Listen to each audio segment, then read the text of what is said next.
SwayamPrabha. Digital India. Educated India.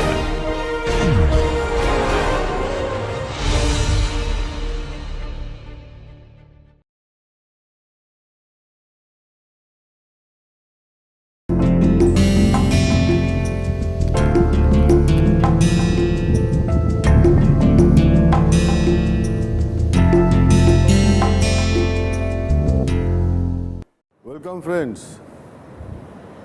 You must be seeing that we are really very seriously warming up for taking a takeoff analysis. Reason is very simple. As I told you, there is to be a lot of accidents during takeoff and landing, and it's our prime goal to ensure that we understand everything about takeoff and landing and make sure that our honorable pilot is made fully aware of the real situation so that he can fly the airplane with full safe. And in talking about takeoff, I have requested our chief engineer to discuss with you about airspeed indicator, altimeter, little more than what we did in the first phase. Reason is simple. When a pilot is flying, please understand, for him, he is totally depending on airspeed indicator, altimeter, and few other gauges to infer whether he is in appropriate conditions for takeoff, landing, or cruise, or anything. So we have to be very, very sure you understand what is an airspeed indicator, what are the instruments, how do they measure, what are the sources of error. So for that I have requested him, and there is a module dedicated for that. And before we analyze this, we will see that you will have to go through that very clearly, and your mind should be very, very clear. Now, today at this point we are discussing about takeoff. Before takeoff, we revisit Vstall, and we have seen for 1G Vstall means, when I define Vstall for cruise, we have seen this is 2W by S rho CL max. Please also understand, when you talk about Vstall, you should not think we are in stall. No. The correct interpretation of Vstall is, this is the minimum speed with which you can fly an airplane. Any speed less than that, as far as air is concerned, this is not to be considered, right? I assume that's not available, because that will not help in flying the machine. So there is a boundary. That is why Vstall is called the minimum speed, right? It doesn't mean you are in stall. Please understand that. Okay, let us see here. If I see Vstall, if I want to reduce Vstall, I want, yes, Vstall should be low. Why I want Vstall should be low? Because I know if Vstall is low, then the runway length for takeoff will be less. But how can I make Vstall low? One thing comes to my mind from here, that I should make W by S also low. That is true. That means the wing should have large area. Okay. Then only W by S will go down. Larger area wing has another problem. That is, it will have lot of drag. Okay. So you won't be able to have a better performance in terms of high speed. That's why you'll find for a high speed airplane, W by S is not that low. It is at a higher side. Okay. We will be discussing this in the 7th or 8th week when you will be cruising towards design. Okay? But at this point, keep this in mind. However, you should also notice here, this W by S is basically W takeoff by S. And suppose for some reason I want to take off at a shorter distance than being prescribed. So I myself, as a pilot, can locally change the wing loading.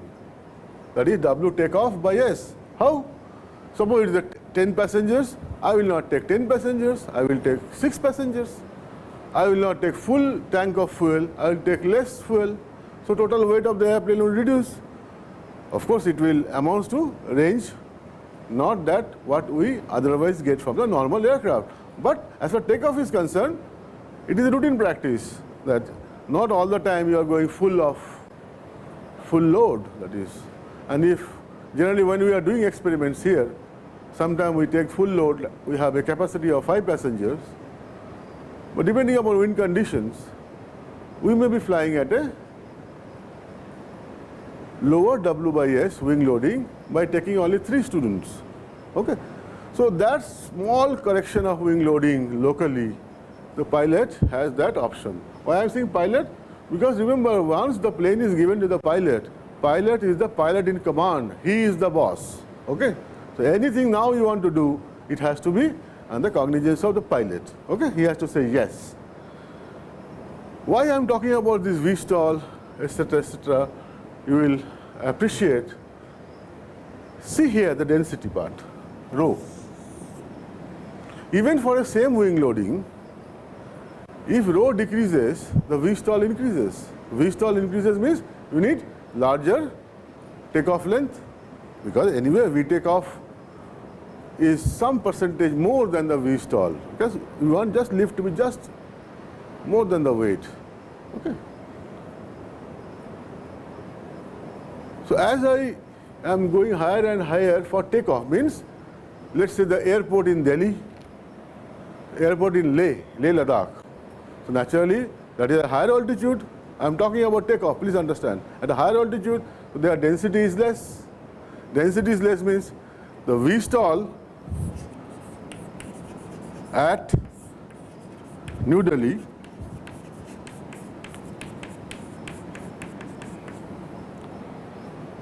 will be lower than Vstall at any higher altitude, that is compared to Delhi,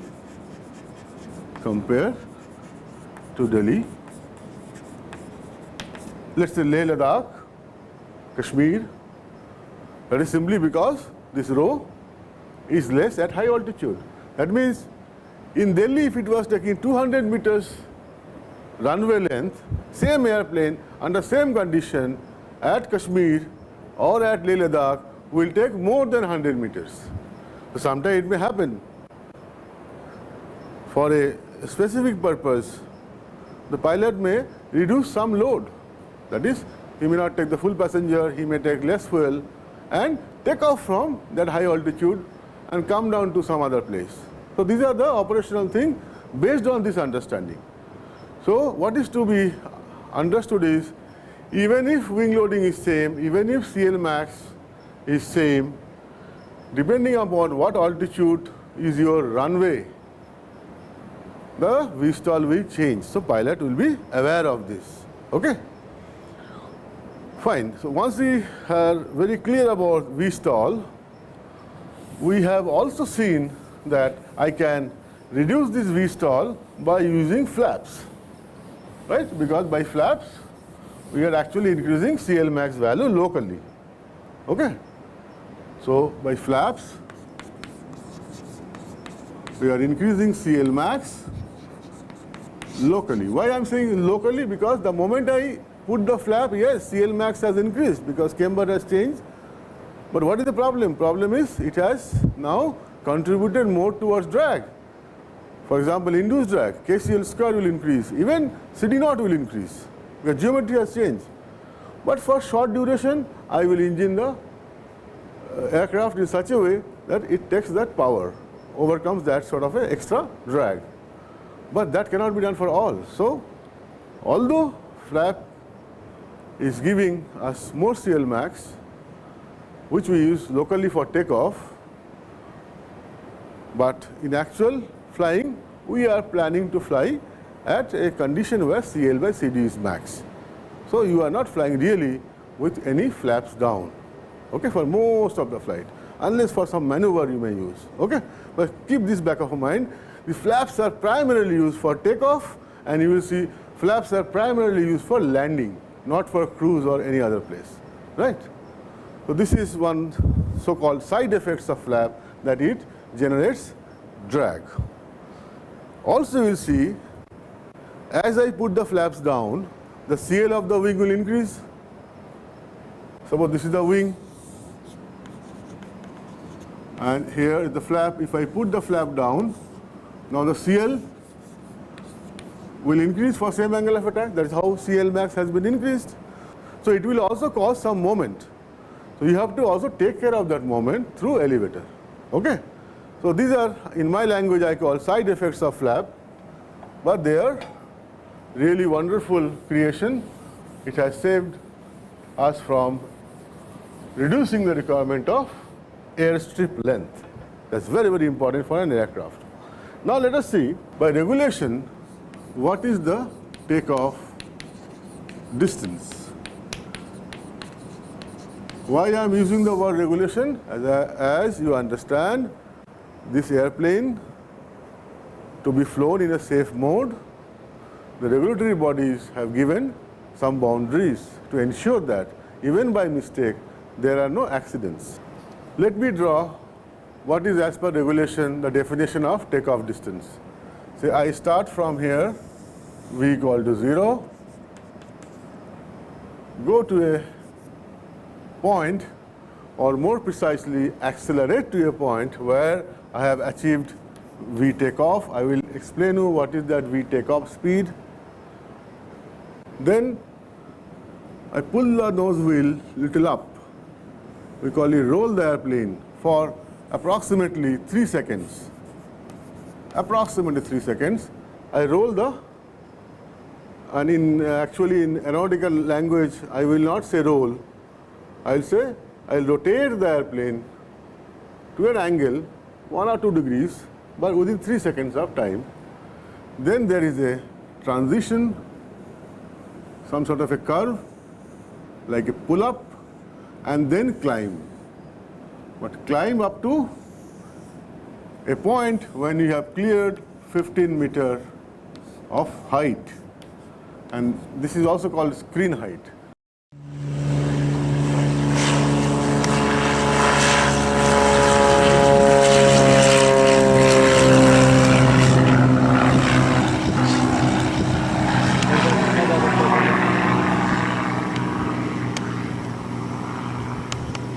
So what are the region you could see very carefully?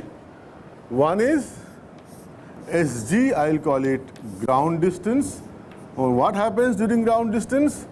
The airplane is here, after doing warm up, etc., etc. The pilot accelerates the airplane, attain a speed of V takeoff, then slightly rotate the airplane. So this time, now your nose wheel has left the ground, and still it moves like this. Then there's a transition, it's like a curved path, like a pull-up, and then doing this, he manages, controls the climb, and goes for a climb. Okay?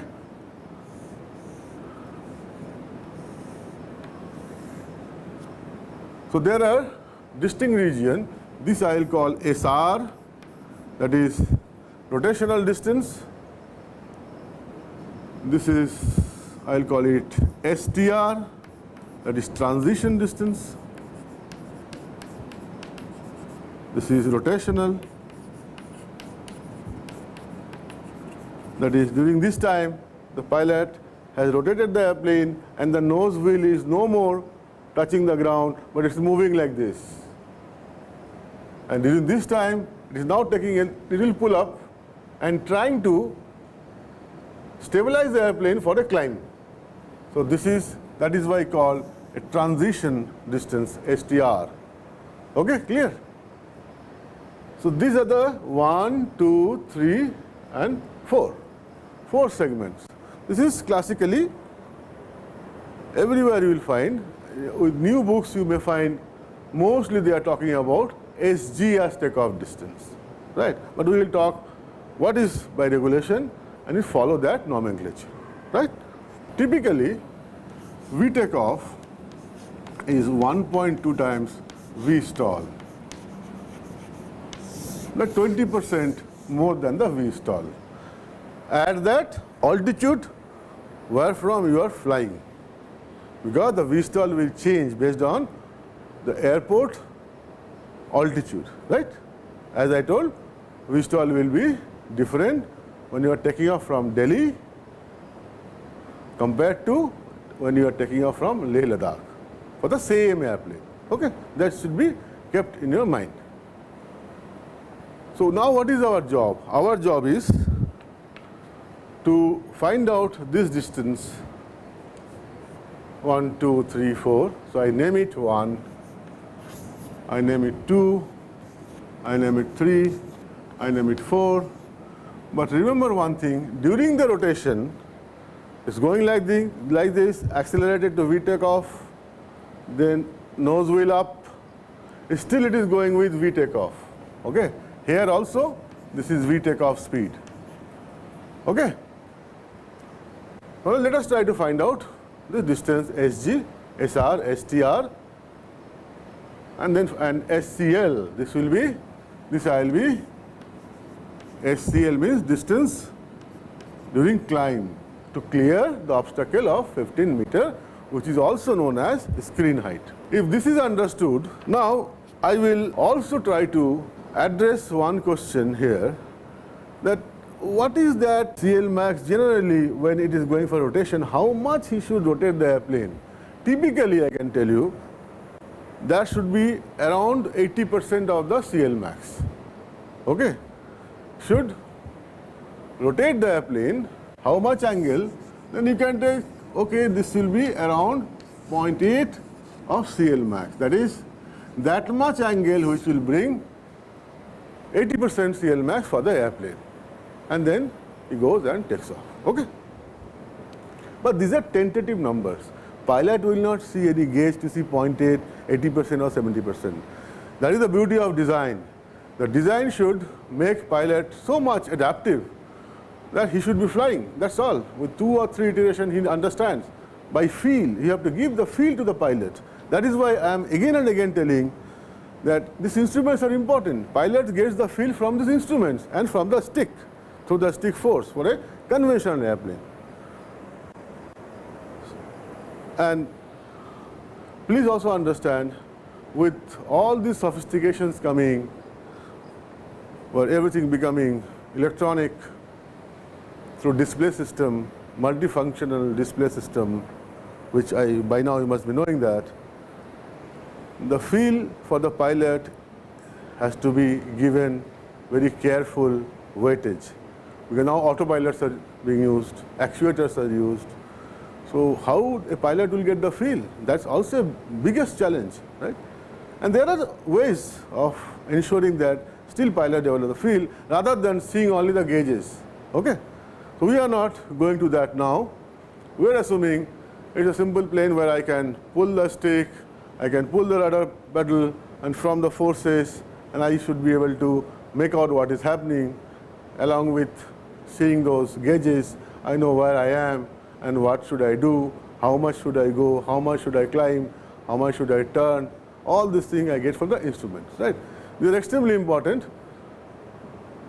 So we now want to again come back to this estimation of ground distance.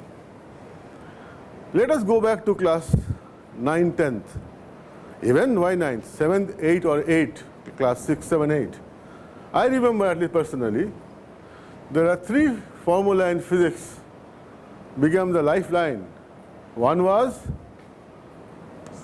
x equal to ut plus half at square, and there was v equal to u plus at, and third one was v square minus u square equal to 2as.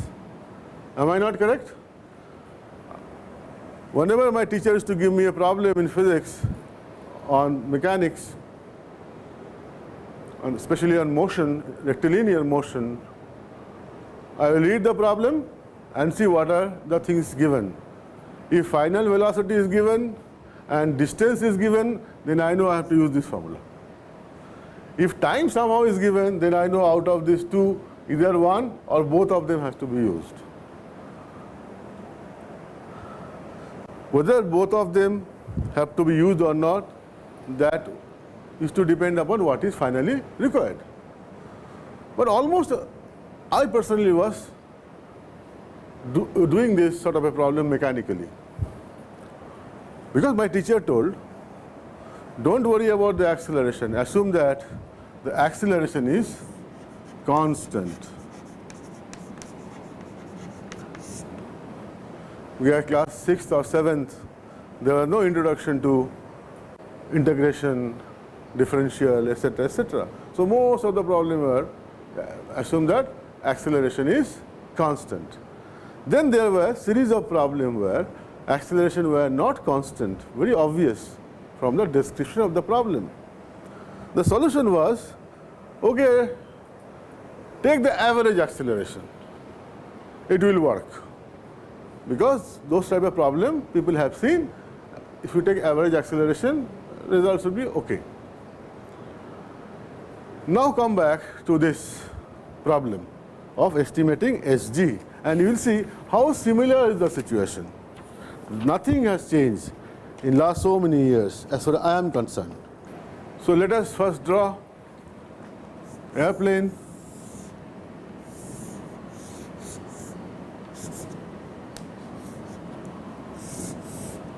We know this is thrust, this is drag, this is lift, and here it is weight. Okay, and this is nose wheel on the ground, there are rear wheels or landing gears on the ground.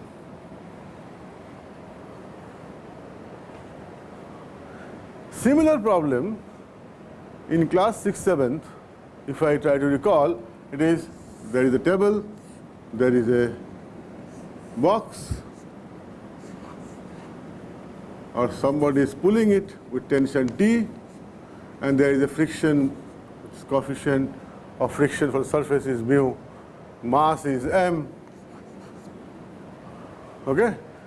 Find the acceleration, find the distance in time t, or how much distance it has to travel to get a speed from 0 to say v1. All these problems were solved by either s equal to ut plus half a t square or v square minus u square equal to 2as, because the basic assumption was the acceleration is constant, right?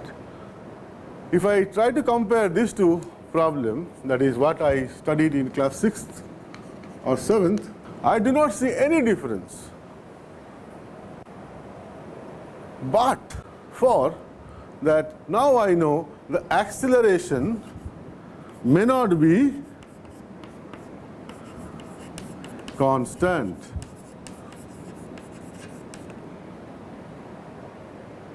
Why that is so? That also we should know. That is why we have made one video recording for you what a pilot will be doing for takeoff, how we will operate the engine, how we will go on increasing the thrust. All such things will be demonstrated, and you will see that. So this problem was easily solved because we assume that it is going on a constant acceleration. If I assume here the acceleration is constant, I am not doing anything new. Same problem I am solving. Okay? But let us see what actually happens for airplane. That is very important. If I now write or try to write equation of motion, before that if I try to write here, what will be here? T minus, there will be friction force, Ff, right? T minus Ff will be equal to m into A, F equal to ma. And I know because this mass is resting on this, so there will be a reaction R because of weight W. So I will write T equal to T minus mu R equal to ma, or T minus mu mg will be equal to ma. I will be solving this equation because r and w are equal. R minus w equal to 0, where there is the acceleration in the vertical direction. There is only acceleration in the horizontal direction. So this would have been the way to solve this problem, and A equal to then comes T minus mu mg by m, and you apply v square minus u square equal to 2as. So I find s equal to v square by 2a. If a is constant, my problem is solved. Okay? So this is very straightforward. If I try to solve this problem, assuming a is constant, which is for all practical purpose, it should be constant.